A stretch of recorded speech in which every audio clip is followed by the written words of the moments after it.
Praise the Lord.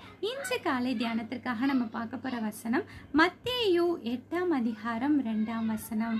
அப்பொழுது குஷ்டரோகி ஒருவன் வந்து அவரை பணிந்து, ஆண்டவரே, உமக்கு சித்தமானால் என்னை சுத்தமாக்கும், உம்மால் ஆகும் என்றார். ஒரு அருமையான வசனம். அந்த வசனத்தை நீங்க வாசித்து பார்த்தீங்கன்னா, அந்த குஷ்டரோகி ஆண்டவரத்தில் வரும்போது ஒரு விசுவாச வார்த்தை சொல்றான். என்னன்னா, முதலாவது அவரை பணிந்து கொள்ளுறான். ஓகேவா? தன்னை குனிந்து தன்னை தரை மட்டும் தாழ்த்தி அவர் என்ன பண்றான்? பணிந்து முதலாவது தன்னை முழுவதுமாய் அவரிடத்துல ஒப்பு கொடுக்கிறான். ரெண்டாவது, ஆண்டவரே, உமக்கு சித்தமானால் என்னை சுத்தமாக்கும், உமக்கு சித்தமானா என்னை சுத்தமாக்குங்கப்பா அப்படின்னு சொல்லிடுறான். மூன்றாவது, உம்மால் ஆகும். எவ்வளோ பெரிய விசுவாச வார்த்தை. அவன் முதல்ல சொல்லிடுறான்ப்பா, நான் குஷ்டரோகி, என்னால் முடியாது, உங்களால் முடியும் அப்படின்னு முதல்ல பணிந்து கொண்டு அவர்கிட்ட சொல்கிறான், உம்மால் ஆகாத காரியம் ஒன்றுமில்லை, உம்மால் சுத்தமாக்க கூடும். ஒரு விசுவாச வார்த்தை சொல்லிடுறான், உம்மால் கூடும்ப்பா. அதுக்கப்புறம் ஏசப்பா என்ன பண்ணுறாங்க? தன்னுடைய கையை நீட்டி அவனை தொட்டு அவனை சித்தம் உண்டு சித்தமாகி, எனக்கு சித்தம் உண்டு, அவன் சித்தம் உண்டா அப்படின்னு கேட்குறான்.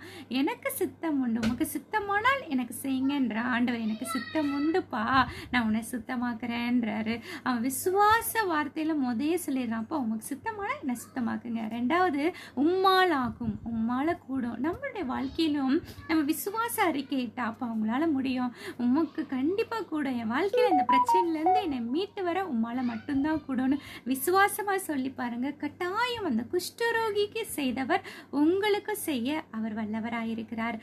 ஒரு அழகான பாடல் உண்டு.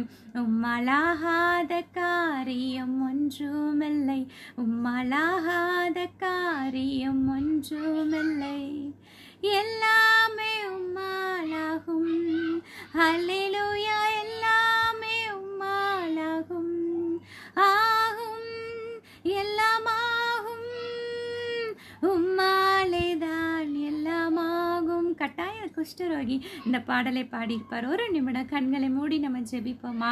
ஆண்டவரே, உமக்கு சித்தமானால் எங்களை சுத்தமாக்கும், உம்மால் ஆகும்னு அந்த குஷ்டரோகி சொன்னபோது, எனக்கு சித்தம் உண்டு, நீ சுத்தமாக நீங்கள் அவனை தொட்டு சுகப்படுத்தினீங்களே.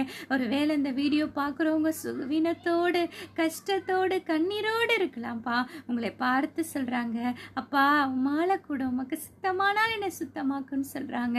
நீங்கள் அவங்கள தொட்டு அவங்கள சுகப்படுத்தி அவங்கள சுத்தமாக்க போறதற்காக உமக்கு நன்றி செலுத்துகிறோம். உம்முடைய கரத்தில் ஒப்பு கொடுக்கிறோம். இயேசு கிறிஸ்துவின் நாமத்தில் ஜெபிக்கிறோம் நல்ல பிதாவே, ஆமேன். Have a nice day. Thank you.